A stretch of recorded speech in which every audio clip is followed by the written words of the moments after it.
Picture most medical offices and the waiting room in the reception area. This is where a practice source really made a critical difference in the well-being of one of the patients. You don't expect them to do much more than take your name down, check your appointment, make sure your insurance is up to date, the routines. And you also don't really expect them to be very cheerful, particularly after a long day of checking in a number of patients.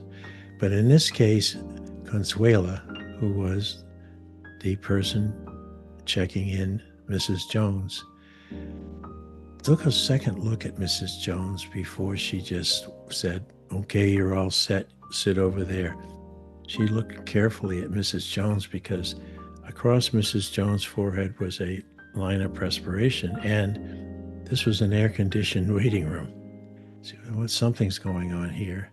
So she held Mrs. Jones' attention just a little longer, asked how her family was doing, asked how she was able to get here today. Because she was fairly elderly. She asked if she was brought by someone. Mrs. Jones was kind of wondering why these additional questions were coming, but she was getting to be a little faint, so she didn't have much concern over the questions as much as whether she'd be able to stand there long enough to answer them. And sure enough, her knees started to buckle, and Consuela came out all the way around from the reception area, and just before Mrs. Jones collapsed to the floor, Consuela caught her and held her up and helped her over to the nearest waiting room chair and said, "Please just take a few minutes to breathe. Let me call someone from out in the doctor's suite." She didn't want to alarm Mrs. Jones, but Mrs. Jones really looked like she was having some kind of a attack or seizure. And so she, rather than going back to all the way around to her phone, she went into the suite, found the first nurse who was handy, said, "Please come. We have a patient who's presenting some really troubling symptoms." And so the nurse said, "Well, I have this other patient here." And Consuela, who had never come back there before, said, "This is serious." And so the nurse said, "All right." She followed Consuela out, and sure enough, the nurse was shocked to see that Mrs. Jones had slumped in a chair. And she started to check her vitals, check her airway, and all of the basic things that you have to do when someone's in a crisis. And then she said to Consuela, "Call Dr. Bryce right now.